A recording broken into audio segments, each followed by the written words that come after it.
For more than 70 years, Shirley Caesar stood at the center of gospel music as a symbol of faith, discipline, and moral authority. She preached honesty, sacrifice, and endurance, and millions believed her life reflected every word she sang. But in recent years, something has shifted. The woman who once seemed untouchable now finds herself surrounded by grief, accusations, and fractures that faith alone cannot mend. And the most painful part is not what the public says, but what has happened behind closed doors. A child who sang to keep the house alive. Shirley Ann Caesar was born on October 13, 1938, in Durham, North Carolina, into a family that lived constantly on the edge of survival. She was the 10th of 13 children in a small, crowded house where food was stretched, clothes were reused, and privacy barely existed. Her father, James Big Jim Caesar, worked long shifts in a tobacco factory, then spent his weekends singing gospel with a local quartet known as the Just Come Four. His voice was respected in the community, but respect did not pay rent. No matter how hard he worked or how often he sang, the money was never enough to support 8 girls and 5 boys. Her mother, Hallie Caesar, lived with a partially paralyzed leg and chronic pain, yet somehow managed to keep the family going. Meals were rationed carefully. Some days, one pot of food had to last from morning until night. Shirley did not grow up with toys or carefree afternoons. Her earliest memories were shaped by responsibility and worry. Then, when she was only 7 years old, everything collapsed. Her father suffered a sudden brain seizure and died instantly, right in front of the family. In that moment, childhood ended. With no steady income and 13 children to feed, survival became urgent. Shirley made a decision that no child should ever have to make. She would sing, not for joy, not for applause, but to bring money home. Churches became her workplace. At an age when most children were learning spelling and arithmetic, she became a provider. There was no time to grieve her father, no space to fall apart. Her voice became the tool that kept the lights on and food on the table. By the time she was 10, people around Durham had started calling her Baby Shirley. She was small, shy, and often had to stand on wooden boxes just so congregations could see her. But when she sang, rooms went silent. Grown men cried. Pastors stopped mid-sermon. There was something heavy in her voice, something far older than her years. That weight came from necessity. Singing was not a dream, it was survival. As her mother's health worsened, Shirley's responsibilities grew heavier. By the age of 12, she was no longer just a singer. She became her mother's full-time caregiver, helping her walk, changing her clothes, cooking, cleaning, and still traveling on weekends to sing in churches. She would carry that role for more than 30 years, even after fame arrived. She never hired help. She believed it was her duty. Her mother's pain became her fuel, shaping a strength that would later define her ministry, but it also planted a loneliness that never fully left her. At 14, Shirley was traveling alone through the Jim Crow South, moving from town to town, often sleeping overnight in segregated bus stations that would not allow her inside. Some preachers paid her 50 cents for an entire week of singing while keeping hundreds for themselves. She endured hunger, racism, and isolation, holding on to the belief that her voice had a purpose. Every hardship carved something deeper into her music. Long before the world saw her as a legend, Shirley Caesar was already exhausted, carrying a family, a calling, and a grief she never had time to name. The calling that took everything from her. By the time Shirley reached her late teens, her life no longer belonged to her in the way other young women's lives did. She had already spent more than a decade carrying her family through poverty, caring for her disabled mother, and singing wherever she was invited. Education felt like the one fragile chance at something normal. In 1956, she graduated from Hillside High School and enrolled in college to study business, hoping to gain skills that might one day help her stabilize her life and her ministry. Then something happened that she would later describe as the moment she lost the option of an ordinary future. During a routine typing test, Shirley heard someone call her name, clearly, directly. She turned to ask the student beside her if she had spoken, but the girl said no. Hours later, alone in her room, the voice returned, stronger this time. It told her she had been called from her mother's womb and anointed to preach the gospel. For Shirley, this was not metaphor or imagination. She believed it was instruction. Within days, she dropped out of college. Her professors were stunned. Her family was confused. But Shirley did not hesitate. She believed obedience mattered more than security. 2 years later, at just 19, she walked straight up to Albertina Walker, the powerful leader of one of the most respected gospel groups in America, the Caravans. Shirley didn't wait to be discovered.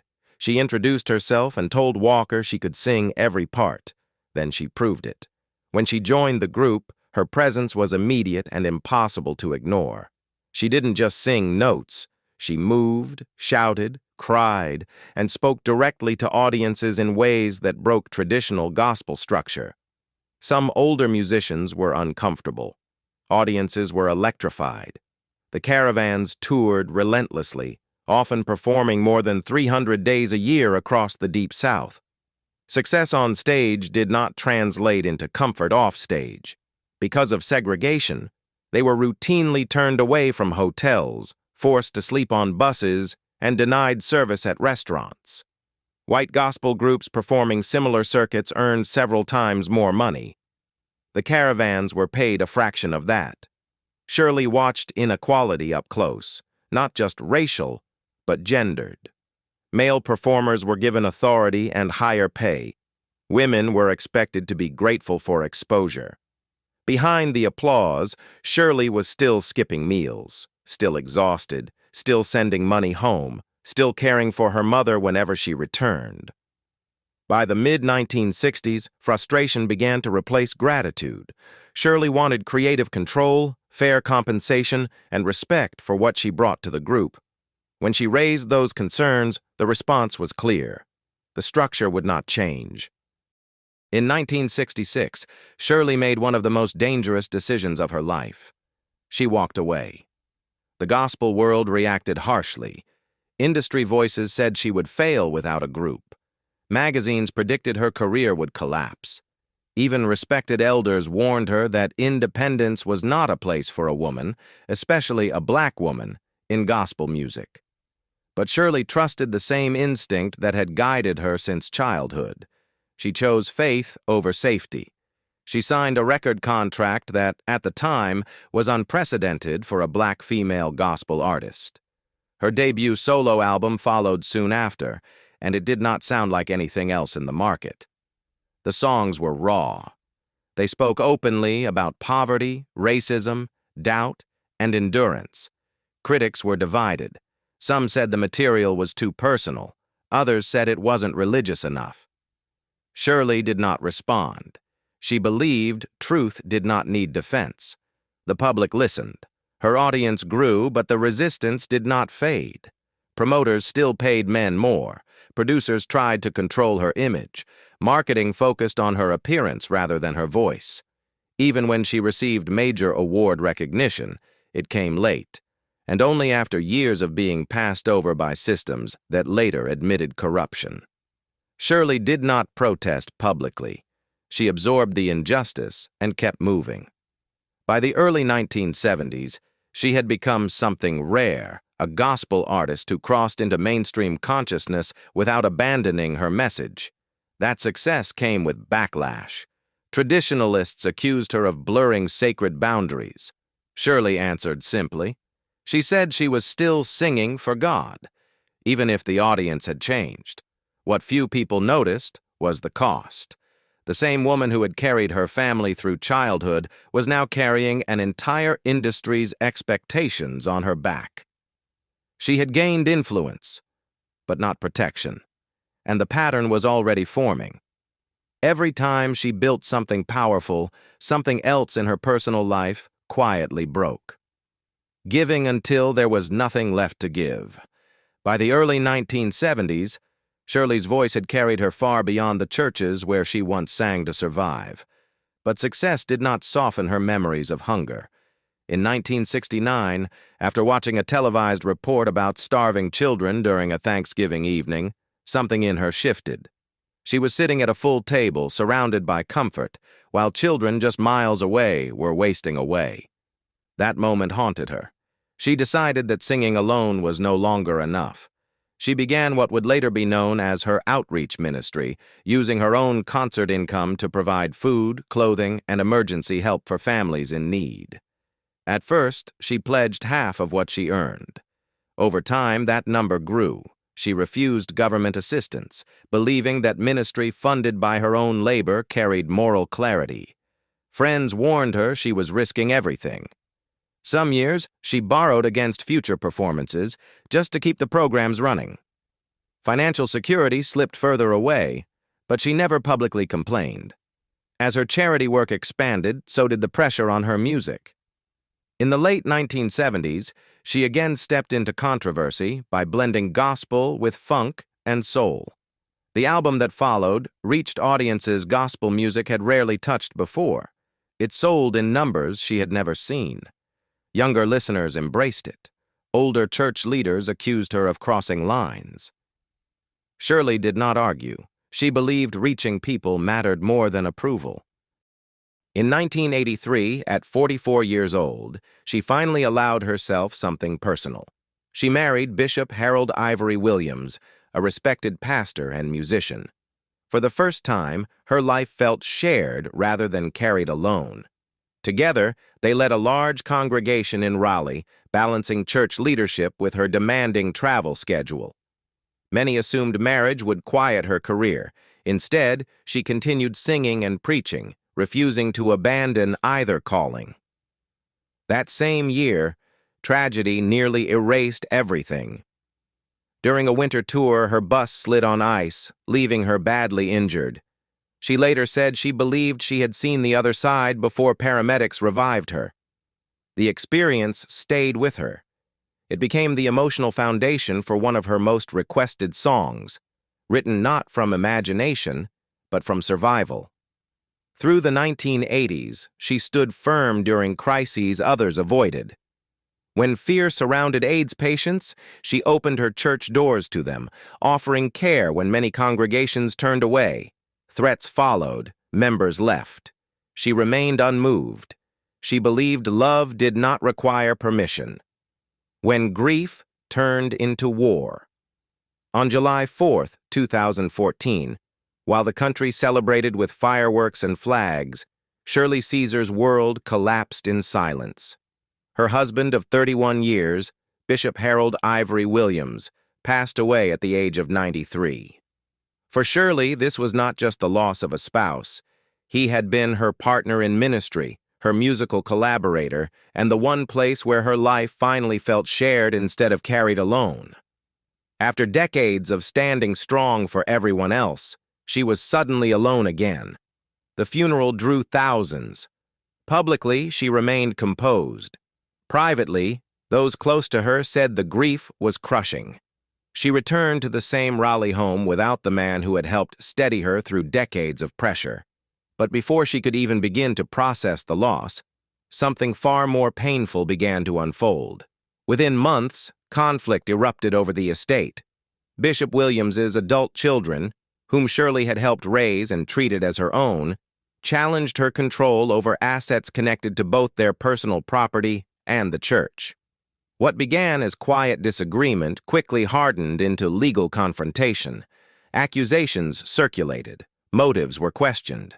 The woman known for giving away most of what she earned was suddenly painted as someone driven by greed. For Shirley, this betrayal cut deeper than any public criticism she had ever faced. She had endured racism, sexism, and exploitation in the industry. But this came from inside her own family. She rarely addressed the situation publicly, choosing silence over spectacle.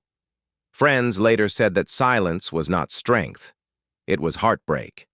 At the same time, old family wounds reopened. Years earlier, after her mother's death, tensions with her siblings had already left scars. Now, history seemed to repeat itself. Once again, grief was followed by suspicion. Once again, love was replaced by distance. When the internet decided who she was. As Shirley tried to rebuild her life after losing her husband, a different kind of attack began, one she could not sing her way out of. In 2018, rumors spread online accusing Shirley Caesar of taking millions from her own church. Headlines moved faster than facts. Social media filled in the gaps with assumptions. To many outsiders, the story sounded simple. A powerful pastor, money missing, questions unanswered. The truth was far less dramatic, but far more damaging.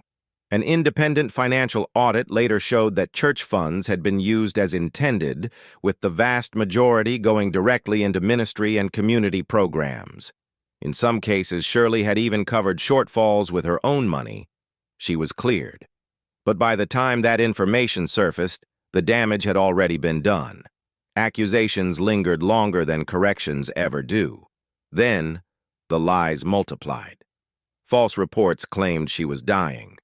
Others announced she was already dead. Some said she had throat cancer.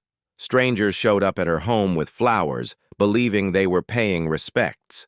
She had to record videos just to prove she was alive. Each time she tried to laugh it off, but those close to her said the exhaustion was visible. In 2024 and again in 2025, more stories appeared. Fake legal documents circulated online, including a fabricated will that claimed her estate was nearly empty. A man came forward claiming to be her secret son, demanding DNA tests and a share of her legacy. None of it was real. All of it spread anyway. Pastor Shirley Caesar spent her entire life lifting others up, through music, faith, and sacrifice. But when she needed support the most, she was met with loss, division, and relentless public judgment. Her story forces a hard truth into the open. Sometimes devotion does not shield you from pain, and doing the right thing does not guarantee peace. As she grows older, the legacy she built remains powerful, but the personal cost behind it is impossible to ignore.